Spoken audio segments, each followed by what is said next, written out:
All right, so today we have William Lepesko from Aclymate with us.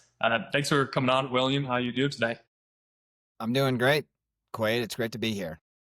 Yeah, we're glad to have you on. Hear a little bit more about the company, what you guys are doing. Super excited to hear about that.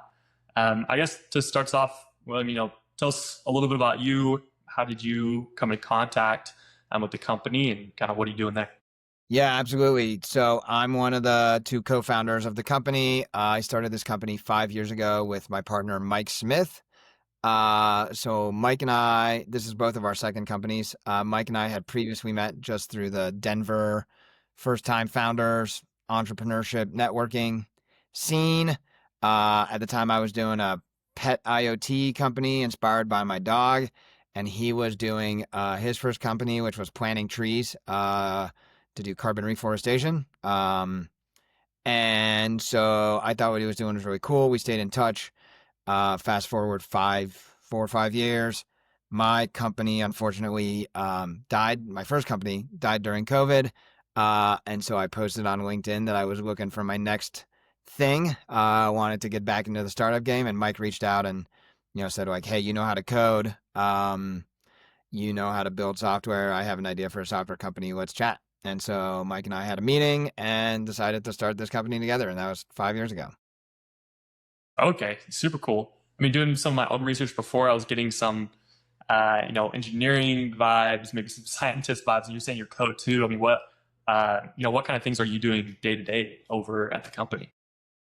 Yeah, so I'm the CTO, so I basically manage all of our product engineering, et cetera. I do code a lot, but I also manage the product roadmap and do a lot of product conceptualization, design, et cetera.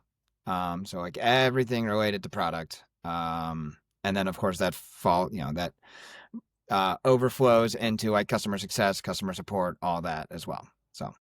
Right. I mean, especially with co-founders and things, you often wear, quite a few different hats and things. So, That's right. I mean, tell us a little bit more about Acclimate. What are you guys offering? What are you guys doing to help out businesses? Yeah, absolutely. So Aclymate is a carbon accounting platform for small to medium businesses that want to measure, reduce, and offset their carbon footprints. So really what we've tapped into is there's a lot of businesses out there that want or need to take action to do something about their climate impact, but they don't have in-house sustainability talent. So they have no idea how to do that. They don't know where to start. It can be very expensive. And so we make it affordable and accessible and intuitive as much as it can be. Carbon accounting is a pretty hard, complex, technical thing, but we try to break it down and make it less of all of those things and more accessible, intuitive, affordable. That's a big one. So, yeah. Okay, super interesting. I'm curious, do your guys' services come in for more of a necessity because of certain laws and things like that, or is it more of a badge that those companies can wear saying, hey, we're tracking this stuff, we're doing good with this stuff? So it started off, this is a space that's evolving very quickly. So it started out 5 years ago as a lot of interest sort of from the owners or the principals who would be like, this is cool and our customers would appreciate this and let's do it. Now it's coming much more because they need to. So a lot of our software is not suited for like really big companies, enterprise companies, but a lot of our customers work for enterprise companies. And so they need to do this because they're being driven by their clients to have to do this, right? So like, for example, Microsoft is forcing everyone in its supply chain to, go figure out what their carbon footprint is. And so that could be a lot of little companies that don't know how to do this, and then they can turn to us. Okay, yeah, makes sense. Um, when you hear about all these different, I guess you guys, these software companies, these companies that are helping other companies, track these things. You can create a really good product, very good idea, but sometimes it's hard to, get people aware of it.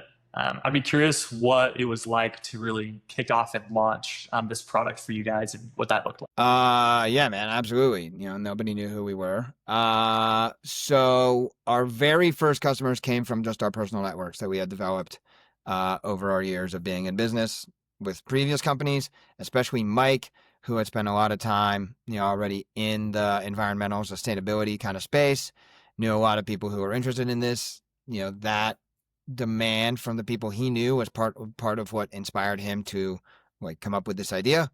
So that's who our first, I don't know, dozen-ish customers were, half dozen to a dozen, were just people within our network. From there, we had to start going out, and that's where we started experimenting. So we did some cold email. We've done Google Ads. We've spoken at conferences. We've looked at referral programs, word of mouth type stuff, content. I mean, we've tried most of the things that are accessible to small startups without a budget, when it comes to marketing. So, and they've all worked with varying degrees of success. Okay. So I mean, you guys worked on that. You get that previous network that you had. You guys fiddled around with some other things. I mean, what's kind of that like looking like today in terms of getting new customers? Yeah. So what's been most effective for us has been developing channel partnerships. So like partnering with big organizations, like trade groups, for example, that see this as a need for their member companies, or we had an early partnership with an outfit called Green Business Bureau. They certify companies as green, and they use a whole checklist benchmark system, etc. But they didn't have a carbon accounting solution, so we basically partnered with them to be their carbon accounting solution. So channel partnerships has really been the source of the bulk of our growth, especially in the last 1 to 2 years. And then probably the next best one has been conferences and speaking engagements for my co-founder. Okay, interesting. All right, what kind of conferences are you guys going to? It's a lot of sort of green business, sustainability type conferences originally, and now it's gotten a little more industry specific. So we've been getting pretty involved with the promo industry, for example, because the promo industry, to their credit, has done a great job of identifying that they have a massive carbon footprint and their customers want them to be more sustainable, and so they're doing something about it. So we've been to or Mike has been to a lot of promo industry specific conferences, or sustainability and promo type conferences as well. Okay, so would you say a big help to you guys sharing your messages, just like a lot of educational type content, like helping people understand it, or is it more Yeah. they just need to know someone to trust? It's both, right? I would bet that your average listener probably has never heard of carbon accounting. Most people haven't. It's a pretty technical niche kind of thing. So, a lot of companies are out there oh, I got to do something about my carbon footprint, but they don't really know carbon accounting, what that means, what that is, all that. So a lot of it is just educating people around how that works, why it's important, all the different ways in which to do it, etc. And then through that educational process, we build the trust that we actually know what we're talking about, and that they can trust us to do it for them. Yeah, makes sense. And it's interesting, you know, you think of something like, going to conferences and stuff. You reach a lot of people, but stuff like that can be somewhat hard to scale. I'm curious, let's transitioning more into the future. You guys got these methods now, but what are you trying to do to scale to build onto your guys' business right now? Yeah, so we just hired our first account executive, sort of head of sales type person. He started this. So that that's his job to figure it out. But I think it's going to be a lot of emailing, phone calls, sort of just putting together a sales process. So that's on one side, and then on the other side, we have been for years trying to build a digital marketing engine, and it is finally starting to bear fruit. So that's been a lot of SEO, content, social media, all that stuff. We got a big customer this week that came in through that channel, from having read one of our blog posts about carbon accounting in a specific industry. And so those are sort of the two different sides of the coin of how we're going to scale. It's interesting you talk about, social media aspect, SEO. I feel like a lot of companies put a lot of time into those things initially. they don't really see much. Do you guys feel like it's kind of a build up and you just got to stick with it and, hope for the best down the line? Yeah, exactly. I mean, it's taken us years. We've been building it for years, and certainly it's been it has in the past been frustrating because a lot of times it's like we're paying for, we're paying people to do this, and it's not really being all that effective early on, but we're starting, but it's like all about the incremental wins. Oh, like our SEO ranking has been slowly going up, and oh, we've had more and more people come into our website. And so instead of just focusing on like, well, it didn't work because we haven't gotten a single customer, it's like, what are all the like little milestones in between that we can use to reassure ourselves that it is eventually going to work? And now it is finally starting to work. And so, our marketing team has done a great job of getting us there. But it's been a long, slow process. Yeah, I mean, especially with, you guys have a product as unique as yourself, just kind of trust in the process, right? Take the step by step. I'm curious with, you guys taking those steps, what's your kind of like end goal? What are you guys looking at in the next couple of years? We could talk about where the industry is going and we could talk about what you guys are going to do. Let's start with the industry. Where do you guys feel like the industry is going in the next couple of years for carbon and tracking?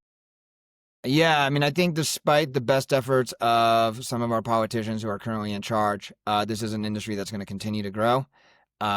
Fortunately, the rest of the world is leading the way on this, Europe and Canada especially. And so, big multinationals, even if they don't have to do this for the US, they still have to do it in other places, and they're still going to require their suppliers to need to do it.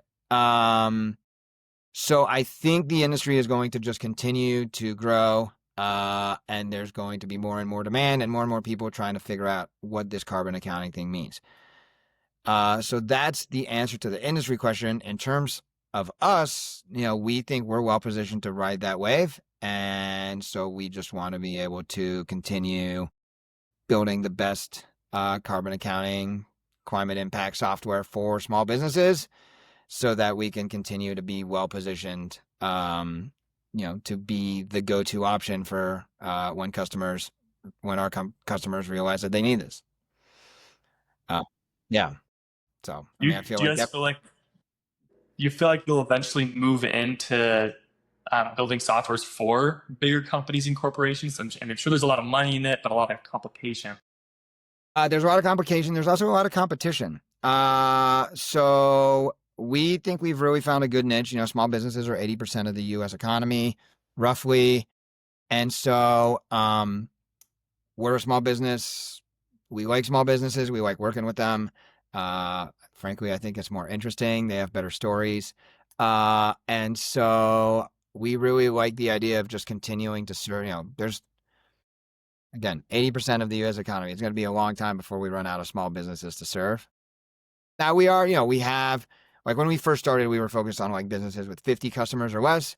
We've moved up into businesses that have 1,000, 2,000, really up to 5,000 customers, but we'll probably not go much further beyond that. And certainly we don't currently see a future where we're going to be going after like the large public 100,000 type person companies. Okay. And it makes sense. I definitely agree that some of the smaller companies are more interesting, sometimes way easier to work with too, right? So I feel like when people do focus on those smaller companies, sometimes it can be hard to balance quantity and like quality. Do you guys just kind of shoot for everyone, try to get as many clients as you can because your guys' systems, compatible with a lot of people, or are you pretty specific on who you guys help out? No, we've really designed our software to be pretty generic and applicable to across all industries. So we have served companies already across a ton of different industries and a ton of different states and geographies. So we have a company in Israel, that's a software company. We work with a company in Canada that like manufactures road salt corrosion type stuff, like something totally different, right? We have law firms, we have a bunch of promo companies now that are manufacturing, promotional products. So we have our software, business carbon accounting is you've got business operations that generate emissions, and then you need to report on those. And so, even though these companies come from vastly different industries, the process for doing the accounting is roughly the same. And so that's why we've really built our software to be well suited for pretty much any industry. I'm curious, as you guys give these products, these softwares and things to companies, um, what's kind of their reaction? Is it pretty easy for them to use? Is it difficult? It is certainly easier than like doing it manually. It is not yet as easy as we would like it to be. The biggest problem is sort of like the data input. So our software can handle hundreds of thousands, and needs to handle, in order to get a proper accounting, we got to sometimes handle hundreds of thousands of rows of financial data, utility bills, employee commuting, like all of this stuff. And so that has been our biggest challenge, continues to be our biggest challenge, is like streamlining how easy it is for us to get that data in and to be able to accept like the widest possible types of data, but still in a way that our software can like read it and understand it. Okay. Because a lot of companies, when they build out their software, they give it to their clients. It works well, but I feel like there's always room for improvement and things like that, to improve the customer experience. What Yeah. kind of stuff you guys doing there to make it a real great experience for your customers? Yeah, I mean, one of the things that I think we do really well is that our product development is actually driven by our customer success team. Our product roadmap is actually driven by like our customer success team. And so like I meet with the head of customer experience is what we call him every week. And we go over all the feedback that he's hearing from our customers about how they're using the app and what problems they're running into. And then that directly affects sort of what me and my team are building and how we structure the roadmap. So because of that, we're able to very continuously, be improving all the pain points, the trouble points, the places where our customers are struggling, and iterate quickly to be able to put in new features and things that would make their jobs easier, etc. So we spend a lot of time just obsessing about our customers and their needs. It's unique that you guys have someone specifically focused on that. I feel like some software companies that are growing, don't have someone focused on just reviews coming in and feedback and things. So I'm guessing that must have helped a lot for you guys. Yeah, and he's not just that. So we have a turnkey service, which is basically where we'll do the carbon accounting for you, and he does that with his team. And so like he is the power user for our software. He's in the software all day, every day, using it on behalf of our customers. And so because he's so close to the software and has that experience of being our customer, he really understands their pain and can make sure that we are alleviating it for him. And so we spend a lot of time talking about how can we cut hours out of his workflow by optimizing our UI, automating flows, etc. Okay, super excited. It's probably a really good thing. It's funny to hear when certain companies have softwares and things and they don't even use it themselves in a way. Or so it's super good that you guys are, you're putting it to the test. You're showing it's not all talk, which carries a lot of weight. Um, Yeah. Kind of as we've heard exactly, all about your business, where you guys are going, what you guys are doing.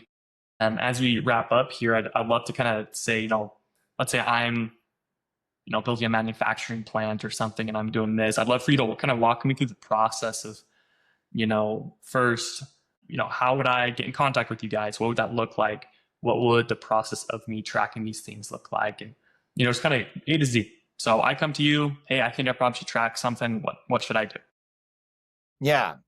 So, we'll do an initial demo with you, a couple demos to try to understand sort of what your pain points are, why you're trying to do this, what numbers you need to track, etc. Then we present you with two options. One is a self-service option where you do it yourself. One is turnkey. Turnkey is definitely our most popular option. So you still have access to the software. It's still a SaaS, um, you know, offering. It's just that like we layer on this human element of we do a lot of the data entry and the data processing for you. Basically, we are using the software on your behalf. Um, and so if you went with that option, then like our turnkey team meets with you. They have a whole template of data that they need you to provide them: utility bills, credit card transaction, credit card statements. We have a survey that we send to all of your employees to ask them how they're commuting and where they're working from. We use that to figure out all your sort of commuting and office emissions. And so there's a whole process of basically getting set up. That's definitely the most arduous part, is just getting all that initial data in. And then once it's in, then there's sort of a maintenance process of every month going in and just adding in the latest credit card statements and making sure that sort of everything is up to date. And then whenever you're ready, you hit the reporting feature and you have a nice sort of polished report that has all the different numbers that you need to be able to submit to whoever it is that you need to submit it to. But we would walk you through that whole process and make sure that we're understanding sort of what you need that report to be showing, and how we can help make sure that those numbers are as accurate as possible. Okay. You guys are definitely getting super granular and specific on. I mean, even if every employee who drives is adding on, right? So I'm curious, with all this data, especially if you're logging bank entries, all those things, how much of this is like automated? I mean, are you guys coming through each one? Do you guys have some form of software, maybe even AI? Yeah, we're a software company, so a lot of it's automated, right? So if you like load up your credit card statements, we can use AI to like read through 100,000 credit card transactions in an hour, and to sort of pull out like key emissions data from each of those. So yeah, we're certainly not reviewing 100,000 credit card transactions by hand. Yeah, so if you send out the employee survey, that's a custom survey that's built into our app. All of that data gets ingested directly into the accounting engine, and then displayed in your dashboard, included in your reports. So, same thing. We can, for certain utilities, we can like integrate directly with your utility provider, and then we're just reading your utility data for your facilities every month, without you having to input it. So that's a lot of what my job is just trying to figure out like how can we continuously make this more automated, optimized, et cetera, to reduce the like human interaction that's required to get these numbers. Yeah, yeah, a lot of data and a lot of data to go through. So definitely makes sense. Well, thanks a ton, William, for coming on the show and giving us a great overview of not only carbon accounting, but also the unique things you guys are doing given your unique space. That was super interesting. Of I course. guess, Thanks for the opportunity. yeah. Before we head out, if companies are watching this and they're wanting to take that step, do they just go to your website, or what's the best way to get? Yeah. Yeah. Aclymate.com, sign up for a demo. Our team would love to show you what it is that we do and how we can help you. If you're not ready for that, we have a ton of great content on our blog, on social media, webinars, all that stuff about how carbon accounting works, what all the different terminology means, etc. So certainly that's a great resource that we have available for anyone who might be interested in carbon accounting. Obviously we want you to do your carbon accounting with us. We think we have the best solution out there, but really what we care about most is making sure that people just do something to help the planet. That's what the planet needs, is for all of us to start doing something to take care of it. So, even if it isn't with us, we hope you'll do it at all. So, Yeah, sweet. Well, we'll be sure to, we'll have the name of your company and everything linked to your website in the description and such. So everyone check that out. But thanks everyone for tuning in. Thanks again, William, for coming on. And William, hope you have a good rest of your week. yeah, man. Thank you. You too.